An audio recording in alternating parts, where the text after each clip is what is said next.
तो बच्चों, आज हम रासायनिक ऊष्मागतिकी के अंतर्गत हम आज एंथैल्पी एवं एंथैल्पी परिवर्तन के बारे में और इनको प्रभावित करने वाले कारक के बारे में पढ़ेंगे। तो हम एंथैल्पी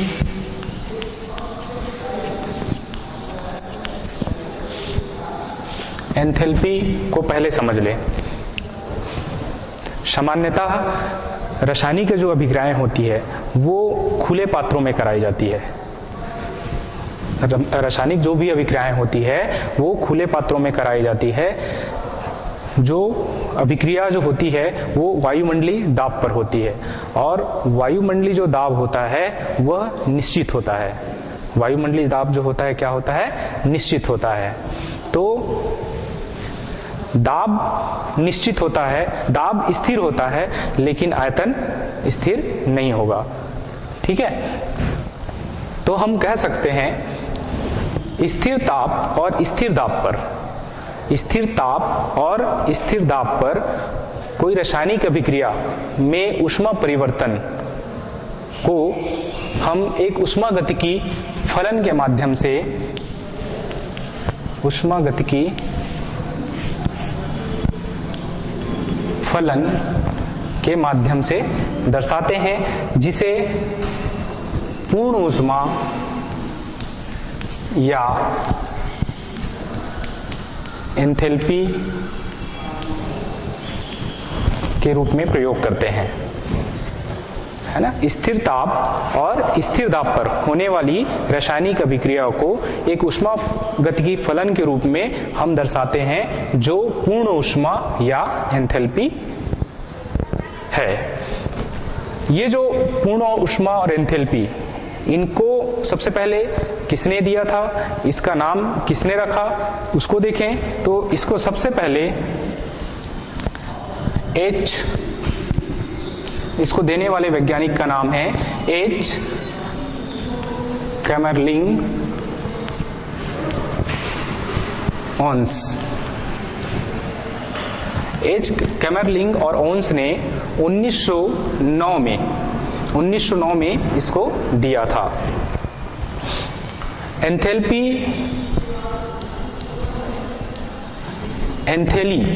एंथैली शब्द का जो उत्पत्ति है वो एंथैल्पियन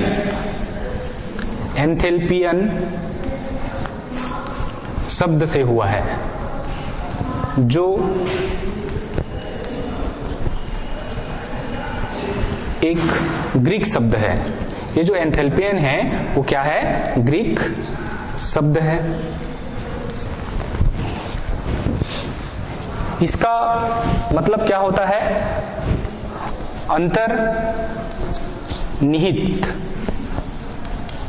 अंतर्निहित ऊष्मा या गर्म करना।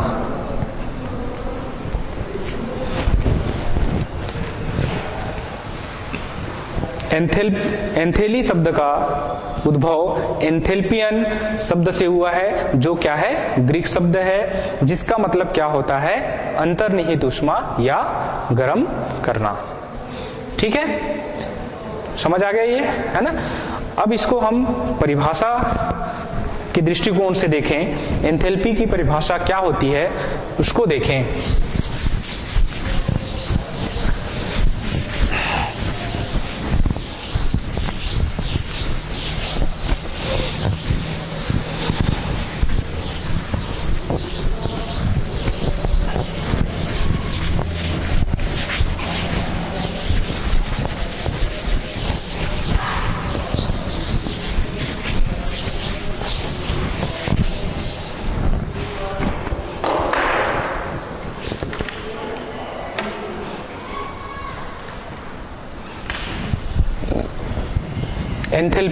एंथैल्पी को दर्शाते हैं ई से।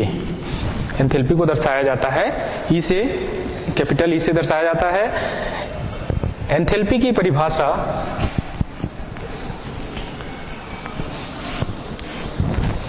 एंथैल्पी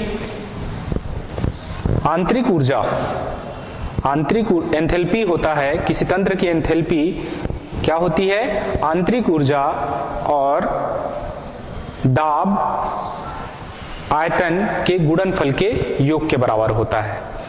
ठीक है, किसी तंत्र की एंथैल्पी उसके आंतरिक ऊर्जा और दाब और आयतन के गुणनफल के क्या होती है? बराबर होती है। ठीक है, अर्थात एज बराबर क्या होता है? E plus P V. ठीक, यहां पर H, सॉरी मैंने गलत बताया, आई एम सॉरी, एंथैल्पी को H से डिनोट करते हैं। ठीक है, एंथैल्पी को H से, कैपिटल H से दर्शाते हैं। E जो था आंतरिक ऊर्जा था, E जो है क्या है? आंतरिक ऊर्जा है। ठीक है, तो सुधार लेंगे इसको, एंथैल्पी को H से डिनोट किया जाता है। इसकी परिभाषा मैंने बताया कि एंथैल्पी, किसी तंत्र की एंथैल्पी क्या होती है? आंतरिक ऊर्जा और दाब और आयतन के गुणनफल के योग के बराबर होता है। यहां पर H क्या है? एंथैल्पी है। H क्या है यहां पर? एंथैल्पी। E क्या है? आंतरिक ऊर्जा।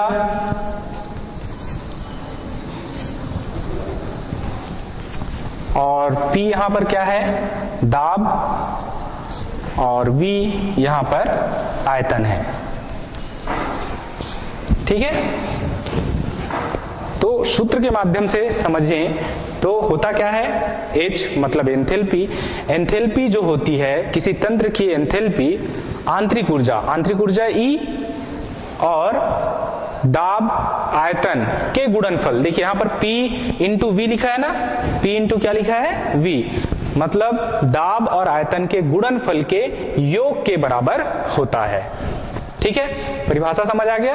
एक बार और देख लीजिए परिभाषा।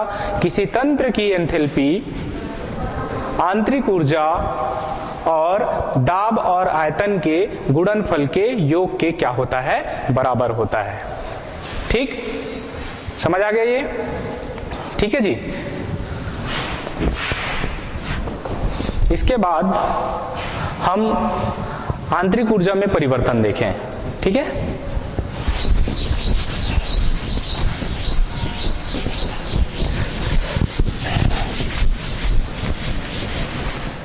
आंतरिक ऊर्जा में परिवर्तन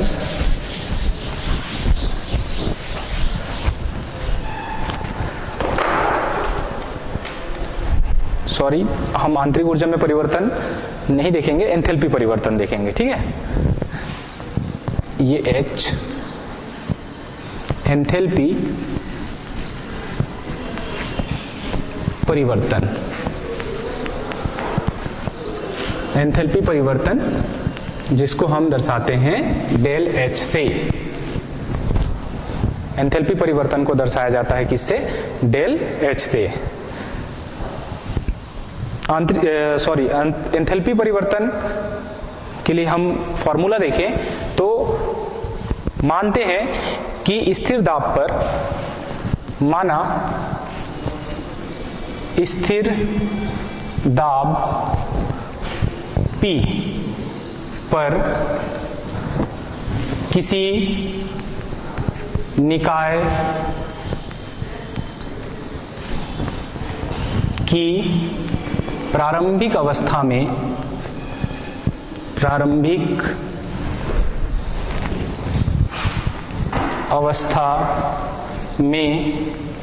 एंथैल्पी H1 है, आंतरिक ऊर्जा E1 है और आयतन V1 है। ठीक है, हम स्थिर दाब पर किसी निकाय की प्रारंभिक अवस्था में एंथैल्पी को मान लेते हैं। एंथैल्पी H1 मानते हैं, आंतरिक ऊर्जा E1 मानते हैं और आयतन V1 मानते हैं। ठीक है, अब इसी दाब पर निकाय द्वारा ऊष्मा ग्रहण करने के बाद एंथैल्पी और आंतरिक ऊर्जा आयतन क्या हो जाएगी, बदल जाएगी। ठीक है ना। तो क्या होगा फिर, इसी दाब पर निकाय द्वारा ऊष्मा ग्रहण करने पर, है ना, यहां हम लिख सकते हैं निकाय द्वारा या तंत्र द्वारा, ठीक है, निकाय द्वारा या तंत्र द्वारा ऊष्मा ग्रहण करने पर, ऊष्मा ग्रहण करने पर एंथैल्पी क्या हो जाएगी, एंथैल्पी होगी, एंथैल्पी हम मान के चलेंगे क्या, H2, ठीक, आंतरिक ऊर्जा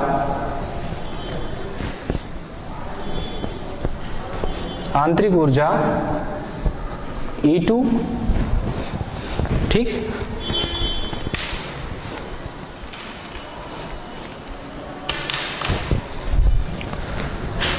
आयतन, निकाय का आयतन क्या हो जाएगा, V2। ठीक है, इसको हम क्या कर लेते हैं, मान लेते हैं। ठीक, ये तंत्र की या निकाय की प्रारंभिक अवस्था में एंथैल्पी हुआ और निकाय द्वारा या तंत्र द्वारा ऊष्मा ग्रहण करने के बाद एंथैल्पी हुआ। ठीक है जी। तो दोनों से समीकरण क्या बनेगा, देखिए ये हो गया,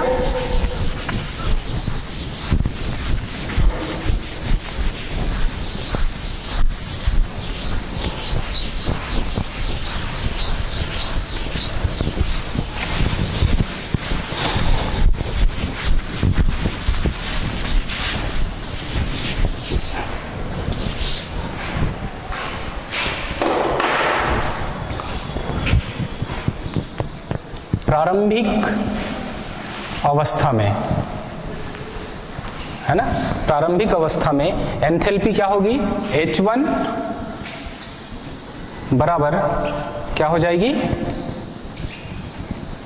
E1 प्लस आपका P1 और V1 होगी।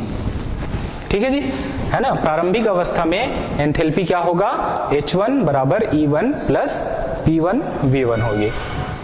उसी प्रकार से तंत्र द्वारा अवशोषित, मतलब निकाय जब ऊष्मा अवशोषित कर लेता है ना, तब समीकरण क्या हो जाएगा, निकाय द्वारा ऊष्मा का अवशोषण होने पर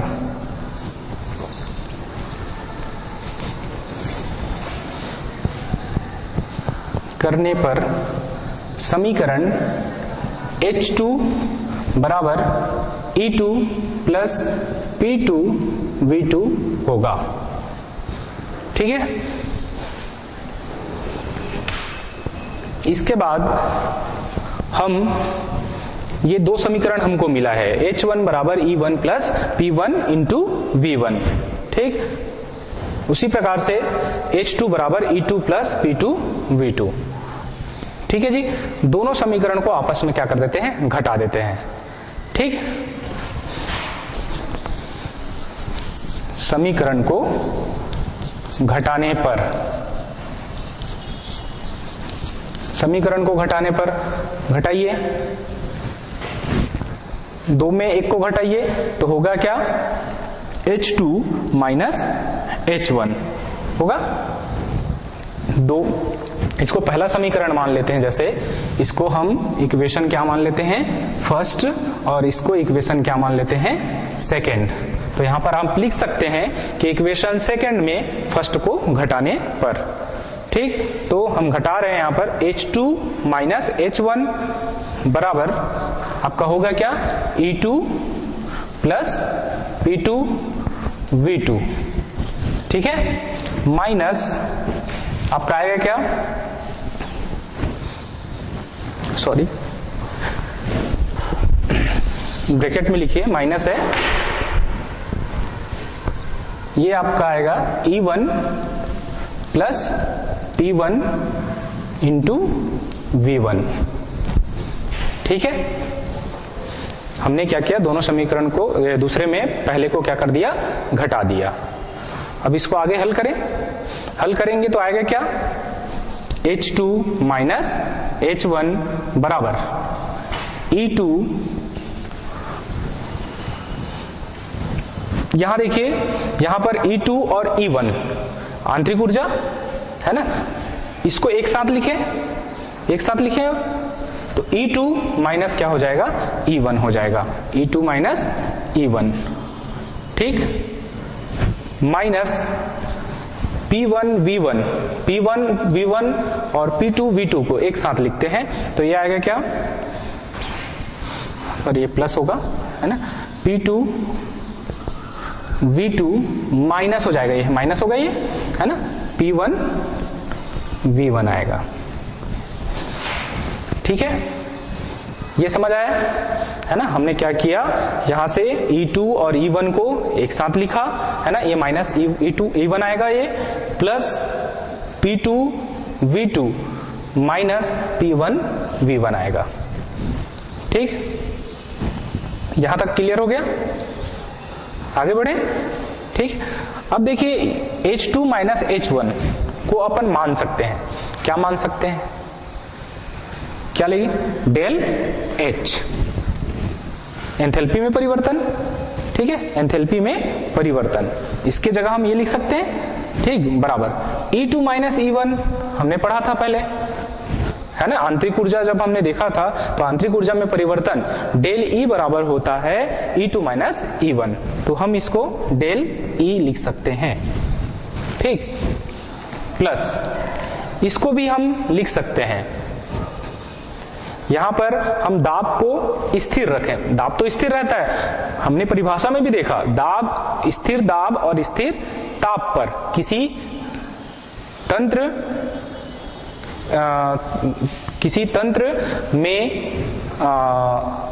किसी तंत्र की आंतरिक ऊर्जा और दाब और आयतन के गुणनफल के योग के बराबर एंथैल्पी होता है, ये हमने पहले देखा है, ठीक है। तो हम इसको क्या करें,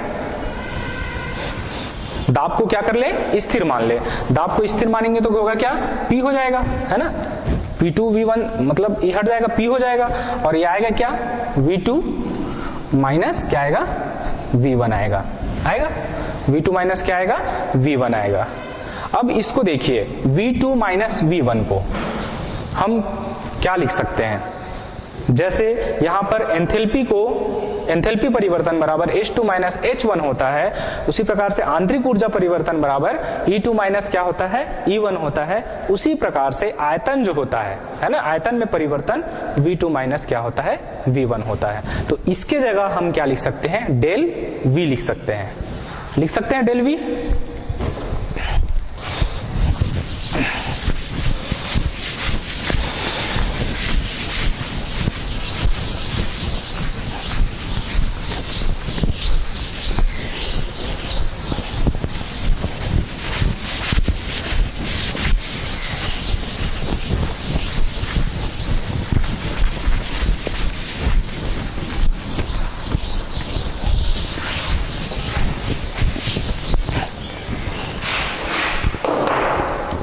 देखिए हम डेल H बराबर डेल E है ना, प्लस P, इसके जगह V2 माइनस V1 के जगह अपन क्या लिखेंगे, डेल V लिखेंगे, ठीक है। तो ये आपका एंथैल्पी परिवर्तन के लिए क्या हो गया, सूत्र हो गया, ठीक, डेल H बराबर del E plus P del V, ठीक। यहां पर डेल H एंथैल्पी परिवर्तन, ठीक है जी, यहां पर डेल H क्या है, एंथैल्पी परिवर्तन, आंतरिक ऊर्जा में परिवर्तन, और स्थिर दाब पर, इसको हम पढ़ेंगे कैसे, स्थिर दाब पर आयतन में परिवर्तन, ठीक। यहां पर हम लिख सकते हैं डेल H बराबर क्या, एंथैल्पी में परिवर्तन है, और डेल E आंतरिक ऊर्जा में परिवर्तन,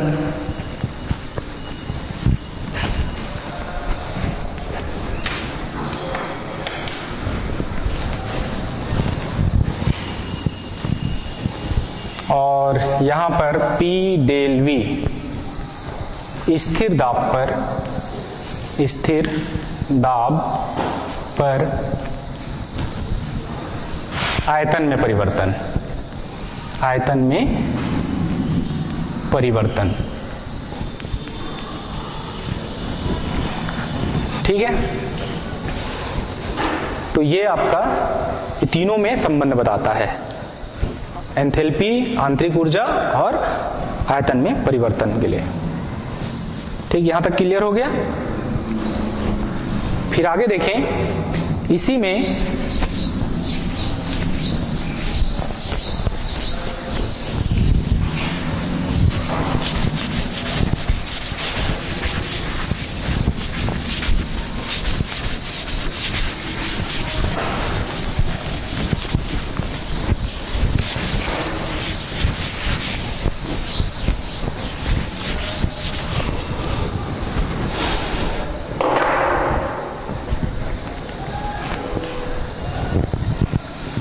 ऊष्मागतिकी के प्रथम नियम से हमको मालूम है, ऊष्मागतिकी के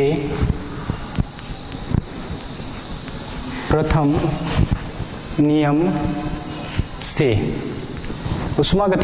नियम से हम जानते हैं, ठीक, क्या डेल E बराबर क्या होता है, Q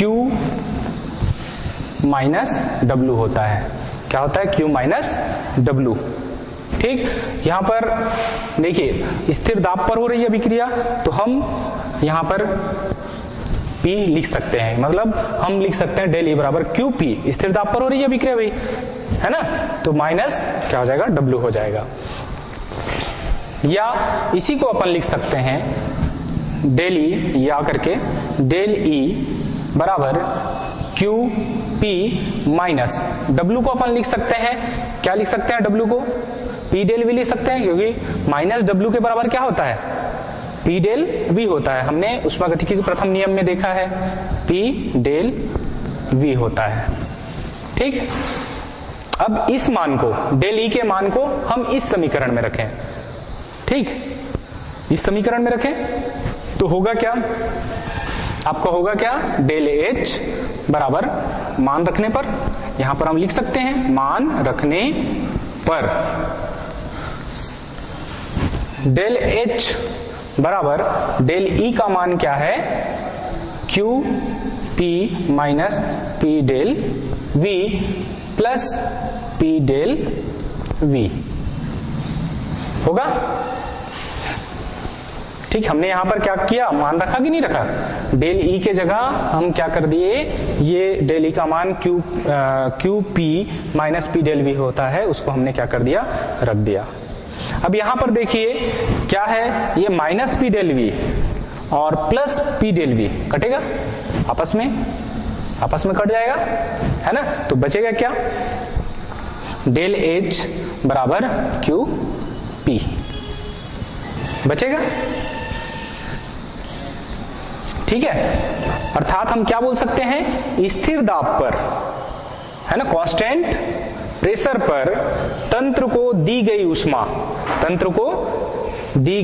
ऊष्मा और एंथैल्पी परिवर्तन आपस में क्या होते हैं, बराबर होते हैं। ठीक है जी, यहां पर क्या है, ये तंत्र को स्थिर दाब पर, देखिए P लिखा है यहां पर स्थिर दाब, इसका मतलब क्या होगा, स्थिर दाब पर, Q का मतलब तंत्र को दी गई ऊष्मा या अवशोषित ऊष्मा बराबर होगी किसके, एंथैल्पी परिवर्तन के, क्योंकि डेल H क्या है, एंथैल्पी परिवर्तन है, एंथैल्पी परिवर्तन के बराबर होगा, स्थिर दाब पर एंथैल्पी परिवर्तन के बराबर होगा तंत्र को दी गई ऊष्मा के। ठीक, यहां तक समझ आ गया। ठीक है, कोई प्रॉब्लम, आगे बढ़े फिर।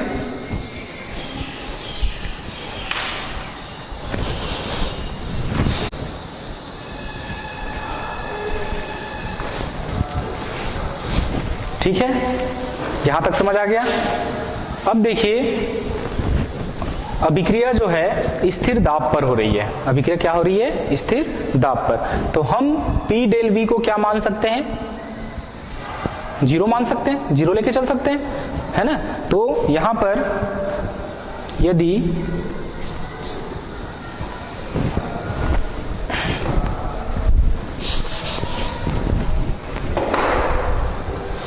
P डेल V बराबर 0 हो तो, यदि P डेल V बराबर 0 हो तो समीकरण क्या हो जाएगा, डेल H बराबर, इस समीकरण से देखिए डेल H बराबर क्या होगा, ये इसमें हमने 0 रख दिया, मतलब डेल E प्लस 0। ठीक, तो आपका आएगा क्या, डेल H बराबर डेल E। ठीक है, तो ये आपका डेल H बराबर क्या है, डेल E, अर्थात हम बोल सकते हैं कि एंथैल्पी जो परिवर्तन होता है आंतरिक ऊर्जा में परिवर्तन के बराबर होता है। एंथैल्पी परिवर्तन बराबर आंतरिक ऊर्जा में परिवर्तन। ठीक, इसको देख लिए। ठीक है, इसके बाद देखिए हम दोनों में क्या देख लें, संबंध देख लेते हैं। डेल H और डेल E में संबंध, क्या संबंध होते हैं उनको देखें।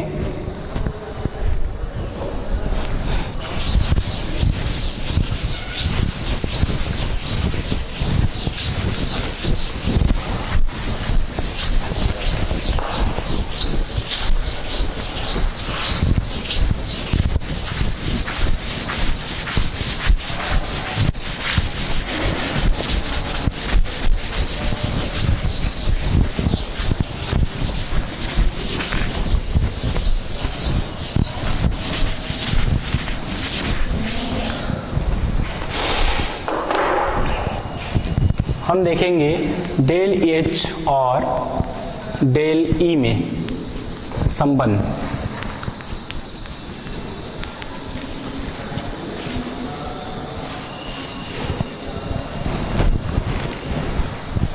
एंथैल्पी और एंथैल्पी परिवर्तन और आंतरिक ऊर्जा में परिवर्तन, में दोनों में हम संबंध देखेंगे। ठीक, तो हम जानते हैं क्या कि डेल H बराबर क्या होता है, del E plus P del V होता है, ये हम जानते हैं। अभी हमने इसको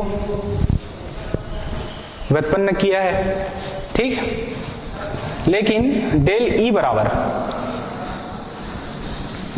बराबर क्या होता है,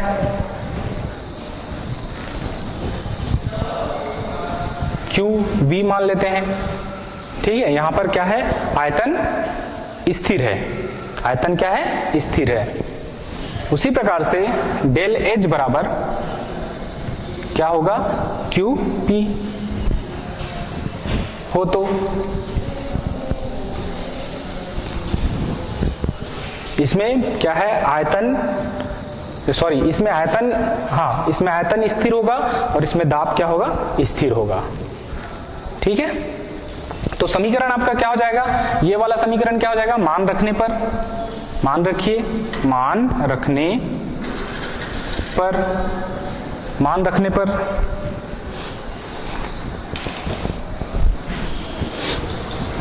क्या होगा, डेल H की जगह QP। ठीक, बराबर डेल E की जगह QV plus P del V। ठीक है, मान रख दिए अपन। अब हमने क्या किया, डेल H की जगह QP रखा और डेल E की जगह QV रखा। इसके बाद आदर्श गैस समीकरण के अनुसार, आदर्श गैस समीकरण से हमको मालूम है, हम जानते हैं क्या, आदर्श गैस समीकरण के अनुसार P डेल V बराबर होता है क्या, nRT। आदर्श गैस समीकरण से हमको पता है P डेल V बराबर क्या होता है, nRT। तो यहां पर अपन P डेल V का मान रखें, इसमें क्या रखें अपन, P डेल V का मान रखें। P del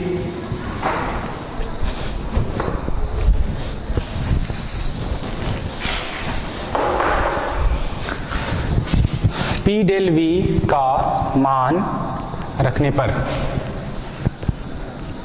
P del V का मान रखिए तो आएगा क्या, QP बराबर QV plus P del V का मान nRT।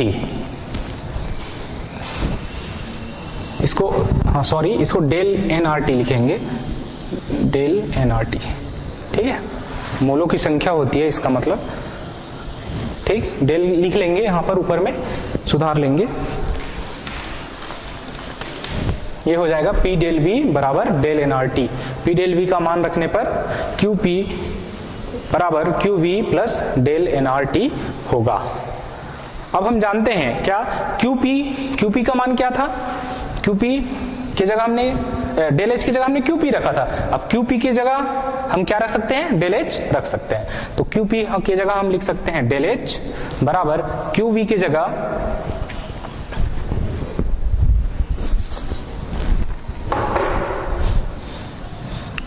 QV की जगह del E plus del nRT, ठीक है। ये दोनों में संबंध को दर्शाता है। ये जो समीकरण है ना, आंतरिक ऊर्जा में परिवर्तन और एंथैल्पी में परिवर्तन को बताता है।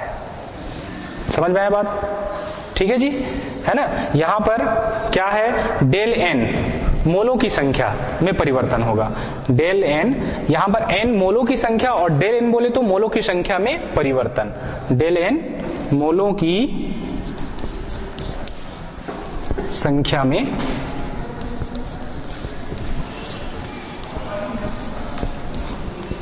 में परिवर्तन,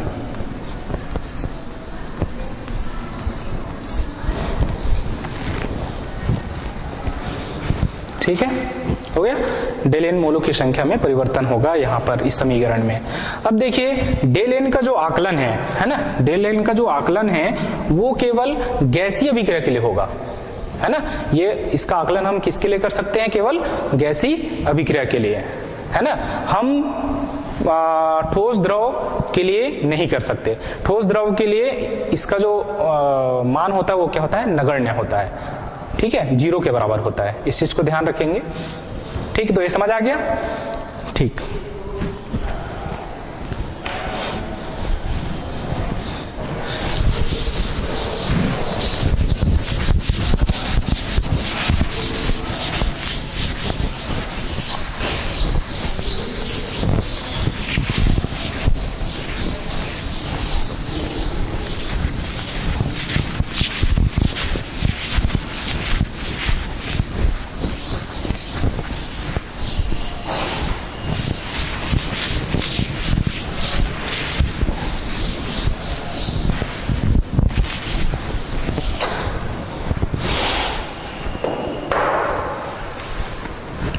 एक चीज और देख लीजिए यहां पर, मानक एंथैल्पी परिवर्तन।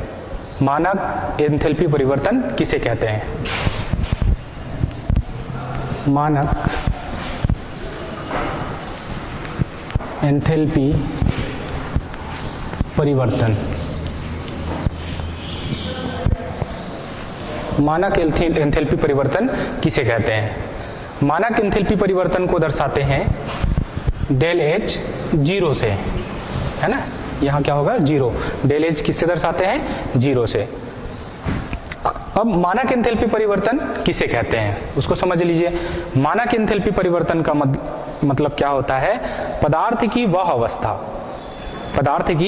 अवस्था जिसमें क्रियाकारक और क्रियाफल दोनों प्रमाणिक अवस्था में हो, ठीक है। क्रियाकारक और क्रियाफल, रासायनिक अभिक्रिया के फलस्वरूप जो रासायनिक अभिक्रिया में जो क्रियाकारक और जो क्रियाफल होता है, क्रियाफल दोनों प्रामाणिक अवस्था में होता है।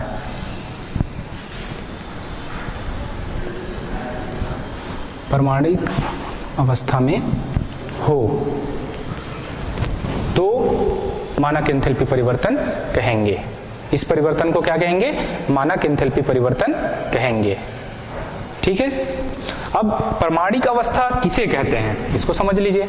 परमाणिक अवस्था है ना, जिसमें पदार्थ की वह अवस्था है जिसमें तापमान 25 सेंटीग्रेड हो, है ना, तापमान कितना हो 25 सेंटीग्रेड, ठीक है, टेम्परेचर आपका क्या हो 25 सेंटीग्रेड हो, है ना, दाब क्या हो 1 वायुमंडलीय दाब हो, है ना, ये परमाणु अवस्था कहलाता है भाई, जिसमें टेम्परेचर 25 सेंटीग्रेड है, दाब 1 वायुमंडलीय होगा, इस पर स्थायी रहेगा।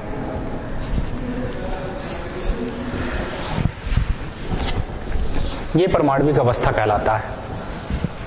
ठीक, समझ आ गया ये मानक एंथैल्पी परिवर्तन, इसको हम डेल एच 0 से दर्शाते हैं। ये जो होता है क्रियाकारक और क्रियाफल, है ना, पदार्थ की वह अवस्था जिसमें क्रियाकारक और क्रियाफल दोनों परमाणुक अवस्था में हो, एंथैल्पी मानक एंथैल्पी परिवर्तन कहलाता है। इस परमाणुक अवस्था से मतलब क्या है कि टेम्परेचर क्या हो 25 सेंटीग्रेड हो, मानक तापमान है, ये दाब क्या है 1 वायुमंडलीय दाब हो।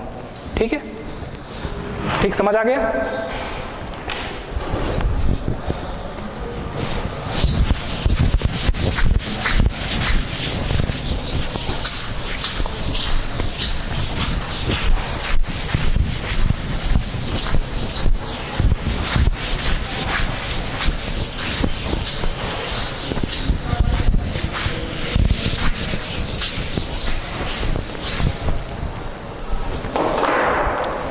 इसके बाद देखिए एंथैल्पी को प्रभावित करने वाले कारक।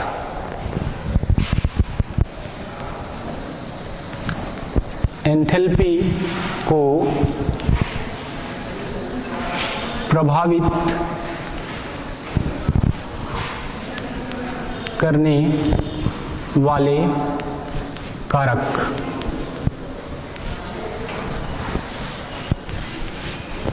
एंथैल्पी को कौन कौन से ऐसे कारक हैं जो प्रभावित कर सकते हैं। ठीक है, तो पहला कारक है भौतिक अवस्था, फिजिकल स्टेट या भौतिक अवस्था, जो इसको प्रभावित करती है ना। पदार्थ की भौतिक अवस्था एंथैल्पी को क्या करेगी, प्रभावित करेगी, क्योंकि पदार्थ की क्रियाकारक की अवस्था परिवर्तन पर ही एंथैल्पी परिवर्तन होता है। ठीक है, क्रियाकारक और क्रियाफल की अवस्था पर ही क्या होता है, एंथैल्पी परिवर्तन होगा। ठीक है, तो ये भौतिक अवस्था इसको क्या करेगी, प्रभावित करेगी। इसके बाद दूसरा नंबर है अभिकारकों की मात्रा। अभिकारकों की मात्रा, अभिकारकों की मात्रा भी एंथैल्पी को प्रभावित करती है ना। किसी अभिक्रिया के लिए एंथैल्पी परिवर्तन को अभिकारकों की मात्रा भी क्या करती है, प्रभावित करेगी। ठीक, तीसरा नंबर आपका अपरूपीय स्थानांतरण, अपर रूपीय स्थानांतरण।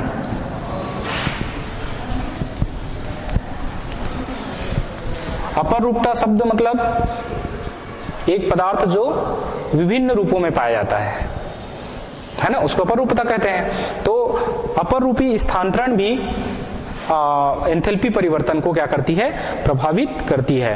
अर्थात एक ही पदार्थ के अलग अलग अपर रूपों में एंथैल्पी परिवर्तन जो होगा वो क्या होगा, अलग अलग होगा, है ना। एक ही पदार्थ के अलग अलग रूपों में जो एंथैल्पी परिवर्तन का मान क्या आएगा, अलग अलग आएगा। ठीक, इसके बाद ताप भी प्रभावित करता है। टेम्परेचर,